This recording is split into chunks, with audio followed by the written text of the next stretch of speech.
अखिल जगस्वामी साम सदा शिव मल्हारी मणिमल्ल संहारक ऐश्वर्य प्रदाता शक्तिदाता जयदुरी गणाधीशित आदिरुद्र श्री मातंड भैरवा।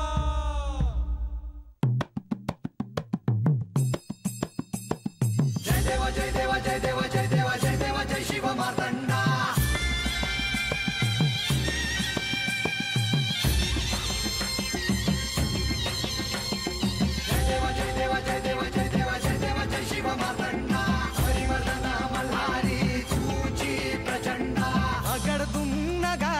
स्वन्याची जेजुरी देव गेले जेजुरा निळा घोडा।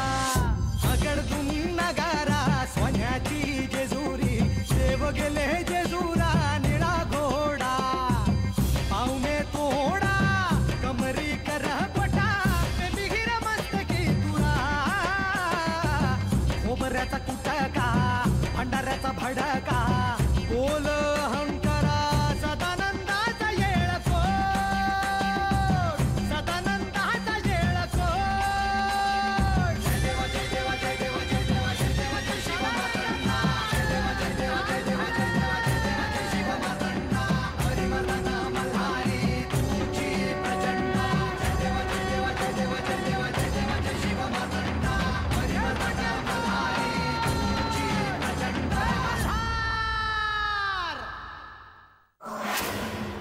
ज्या आख्यानाची एवढी पूर्वतयारी केली, जे श्रवण करण्यासाठी सगळे उत्सुक आहेत आणि महत्त्वाचे म्हणजे त्याच्याशी माझे भविष्य जोडले गेले आहे, असे असताना मी का म्हणून वाट पाहिजे? भासा, मला तुझा क्रोध कळतो आहे, पण विलंब होण्याला काहीतरी कारण असेल। असेल, पण राजसभेच्या काही पद्धती आहेत, काही शिस्त आहे। इतक्या वर्षात कष्टाने ज्या गोष्टींचा आग्रहाने मी पाया घातला, त्याच्या नेमकं विरुद्ध घडताना दिसत आहे मला। देवी, मी सेवकांकरवी संदेश पाठवतो आणि नारद मुनी तात्काळ येतील असे पाहतो। आख्यान जर तात्काळ सुरू होणार नसेल तर कामकाजाला सुरुवात होईल, राज्य कारभाराची कामं होतील।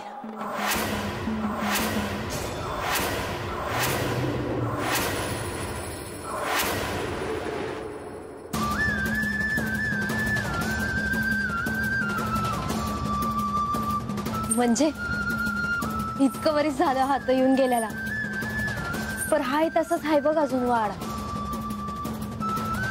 हात न मोर जायचं आहे जणू। पण आतमंदी गेल्यावर तू कुठं बसणार आहेस? ते हाय ठाव। असं कसं? देवांची बायको आहेस तू। अगं जिथं जागा मिळेल तर उभं राहायचं।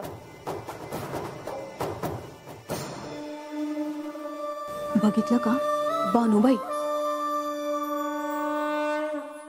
बानुबाई, तुम्ही देवांची बायको आणि असं जाणार वय राजवाड्यात?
देवा, आज इथे आख्यानाचा जो सोहळा होणार आहे त्यासाठी मी बाणाईला पुढे येऊन आसन ग्रहण करावे असं सांगतो।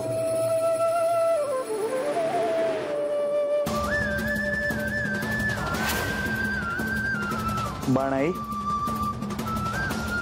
ये.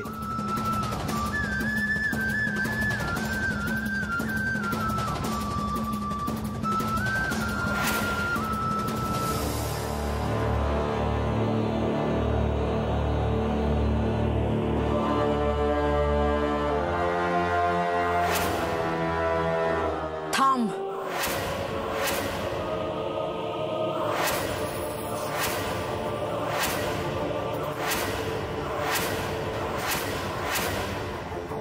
काय झाले देवी? यांनी मला शब्द दिला आहे की हिची जागा मी ठरवणार.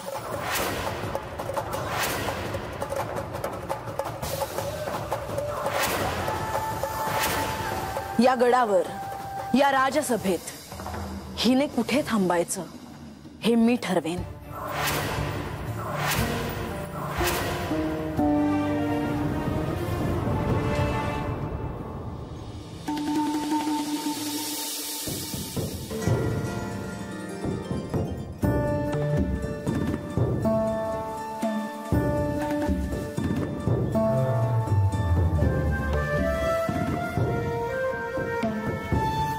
नारायण नारायण.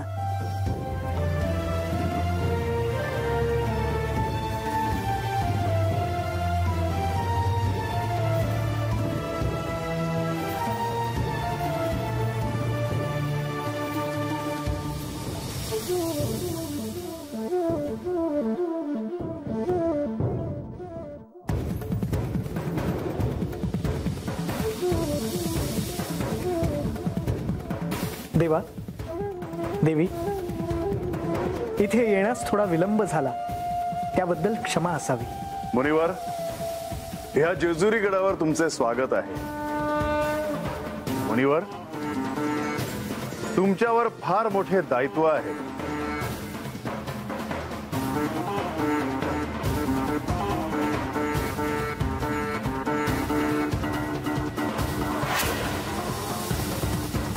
बानू, तू इथे अशी उभी का? मी सांगितलं आहे तसं.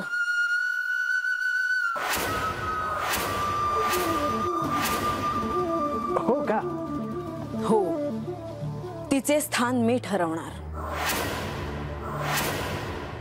ह्या राजसभेच्या शेवटच्या स्थानावर तुझे स्थान असेल.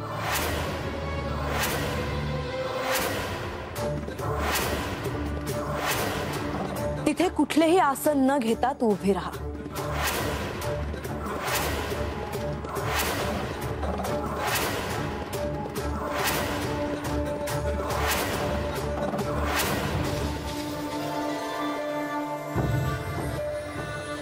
बानू, म्हाळसेला मी शब्द दिला त्याप्रमाणे तुला ते स्थान स्वीकारावे लागेल.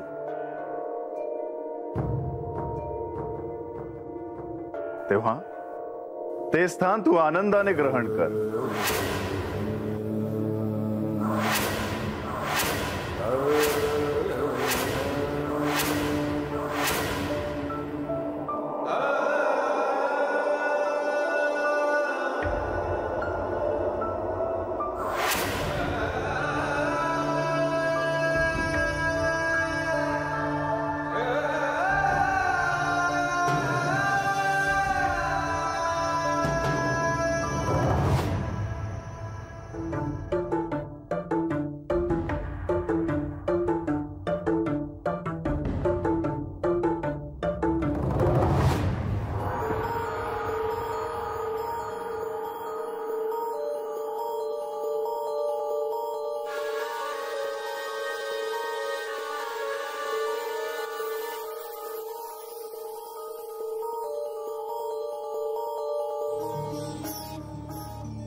बानू, परम ईश्वराकडून जे मिळालं ते प्रसाद समजून त्याचा स्वीकार कर.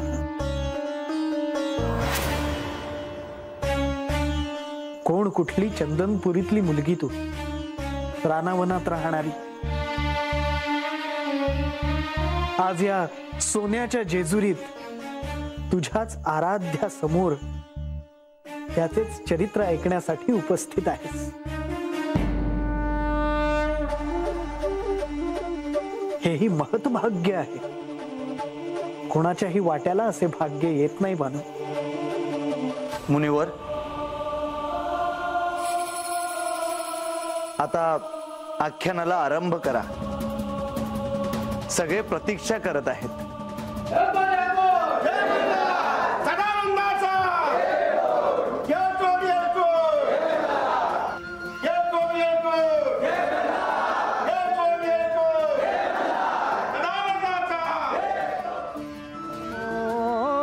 गुण विनाशिनी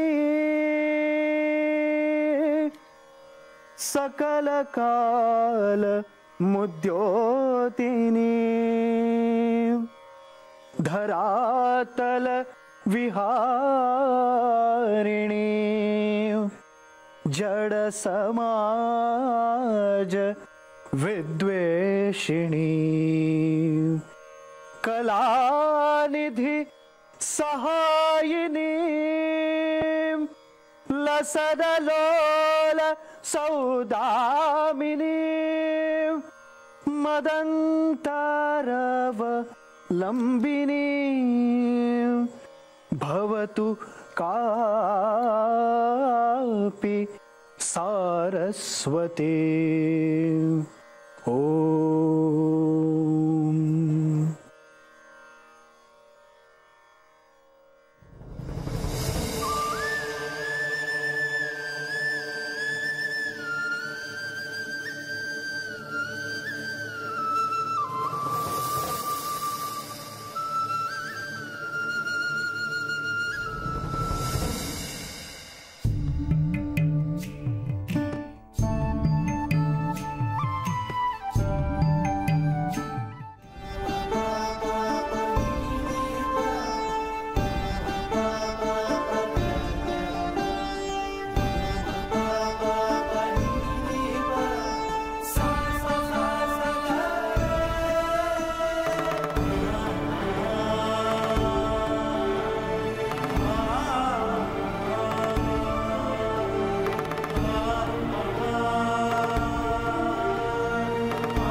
कुठे होतास तू?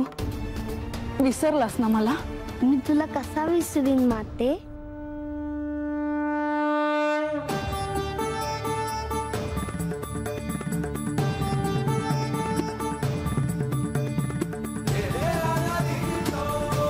श्री खंडेरायांना माझा साष्टांग नमस्कार.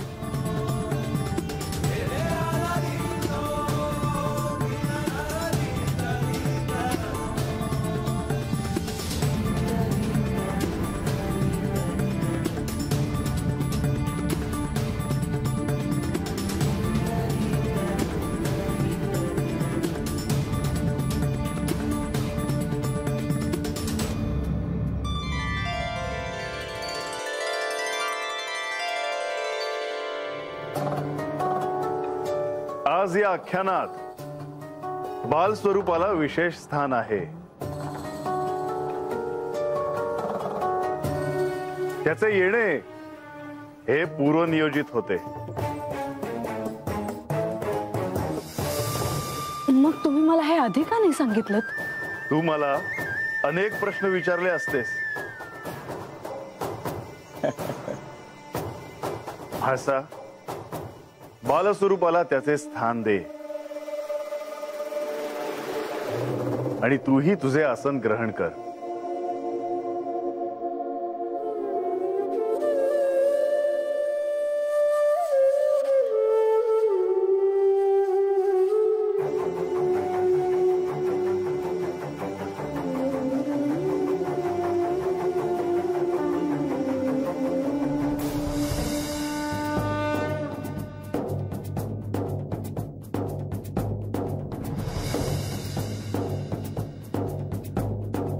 आज जे हे आख्यान सुरू होणार आहे ते पुढील काही काळ सुरू राहणार आहे.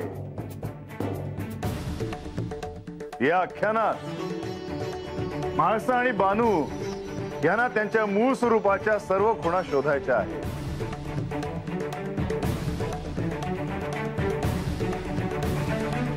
हे चरित्र श्रवण करता करता म्हाळसा आणि बानूला त्या खुणा समजण्याच्या सर्व शक्यता आहेत.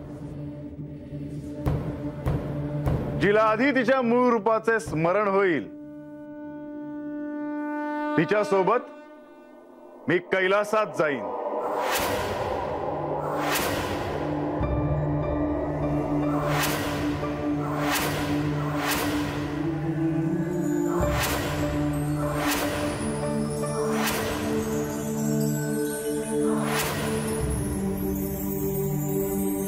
यात जर श्री म्हाळसा देवी आणि बाणाई यांना काही शंका असतील तर त्याचे निरसन हे बालस्वरूप करतील.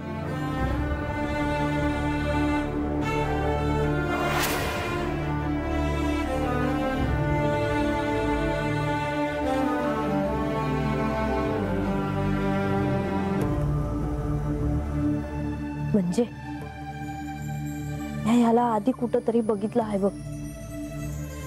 कुठं बरं?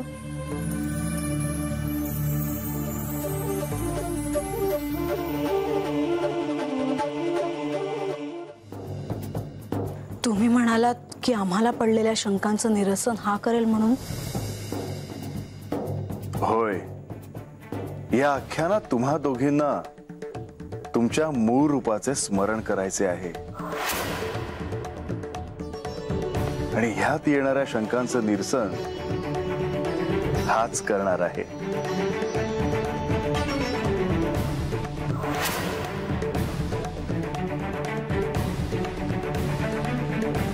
पण हे कसं शक्य आहे? ह्यात शक्य नसण्यासारखं काय आहे? हे आख्यान म्हणजे तुमच्या प्रत्यक्ष अवतार कार्याची कथा आहे. हा कितीतरी मोठा कालावधीचा पट आहे आणि हा किती लहान आहे याला सगळं कसं ठाऊक असेल? देवी, पण ज्या अर्थी श्री खंडेरायांनी तुम्हाला आणि बानूला पडलेल्या शंकांचे निरसन करण्याचे दायित्व त्यांच्यावर सोपवले आहे त्या अर्थी त्यांना नक्कीच सगळं ठाऊक असलं पाहिजे.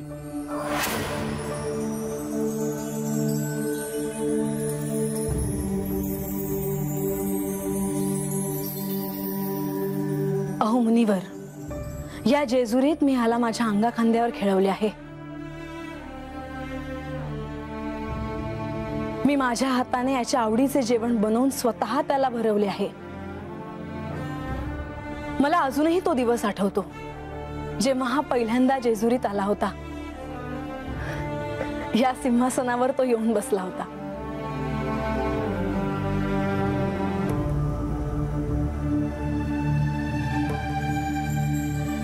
मग म्हाळसा, तुला हेही आठवत असेल की ह्या सिंहासनावरून सर्वांनी त्याला उतरवण्याचा अथक प्रयत्न केला, पण ह्या सिंहासनावरून त्याला कोणीही उतरवू शकले नाही.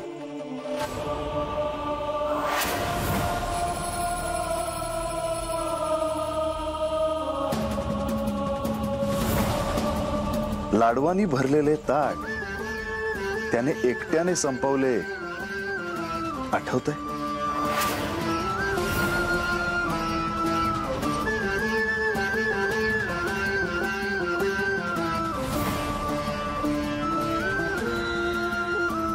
कोण आहे हा मुलगा? हे सारं मला समजेन असं झालं आहे.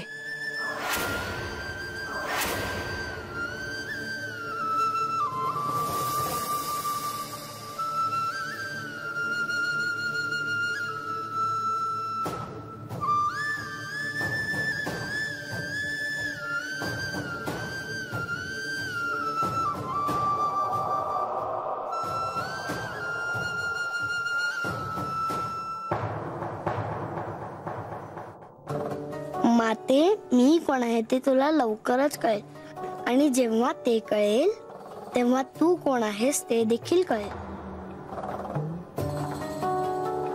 म्हाळसा, ह्या शिवलीलेत ह्याचे काय महत्व आहे हे तुला आता नाही कळणार. या आख्यानाच्या ओघाने तुला साऱ्याचे अर्थ कळत जातील. ह्यात तुला तुझ्या मूळ रूपाचे स्मरण होईल. भविष्यात तुला हेही समजेल की हा कोण आहे आणि ह्या शिवलीले त्याचे काय दायित्व आहे हे देखील समजेल. आता तू तुझे आसन ग्रहण कर. नारद मुनींना आख्यानाची सुरुवात करायची आहे.